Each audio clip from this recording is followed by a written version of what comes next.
ছাত্র জনতার গণ অভ্যুত্থানের পর আলোচিত ৪৩ জন শীর্ষ সন্ত্রাসী জামিনে মুক্তি পেয়েছেন বলে জানিয়েছেন কারা মহাপরিদর্শক ব্রিগেডিয়ার জেনারেল মোতাহার হোসেন।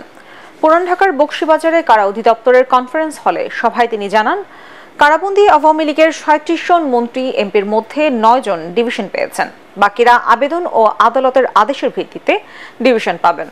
আরও জানাচ্ছেন মাজরুল হক মুহাজির। ছাত্র জনতার গণঅভ্যুত্থানের সুযোগে দেশের বিভিন্ন অঞ্চলের কারাগারে হামলার ঘটনা ঘটে।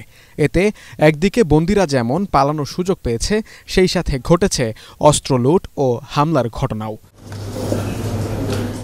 এসব নিয়ে দায়িত্ব গ্রহণের পর প্রথমবারের মতো গণমাধ্যম কর্মীদের মুখোমুখি কারা মহাপরিদর্শক ব্রিগেডিয়ার জেনারেল মোহাম্মদ মোতাহের হোসেন জানান, বাহিরের চাপ থেকে প্রভাবমুক্ত থাকতে চায় কারা বিভাগ, নিশ্চিত করতে চায় কারা বন্দীদের সাথে মানবিক আচরণ, নিরাপত্তা নিশ্চিতে ব্যবহার করতে চায় উন্নত প্রযুক্তি।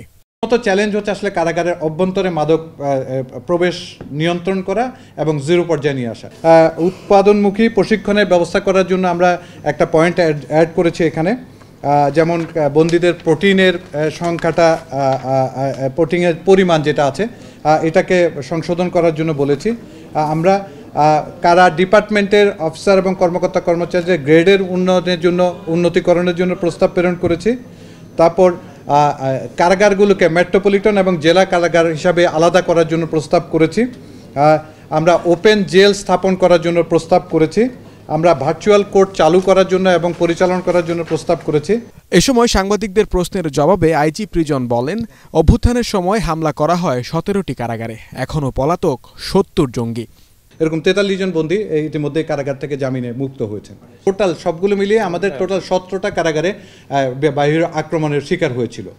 তার এর মধ্যে নোটিসেবল যদি বলি ৮টা, মানে যেগুলো একটু কারাগারগুলো কিছুটা ক্ষতিগ্রস্ত হয়েছিল এবং ব্যাপকভাবে ক্ষতিগ্রস্ত হয়েছে বেসিক্যালি ৫টা। কারা কর্তৃপক্ষ জানায়, কর্মকর্তাদের পেশাগত দক্ষতা বিবেচনায় গুরুত্বপূর্ণ পদে পদায়নের পদক্ষেপ গ্রহণ করা হয়েছে।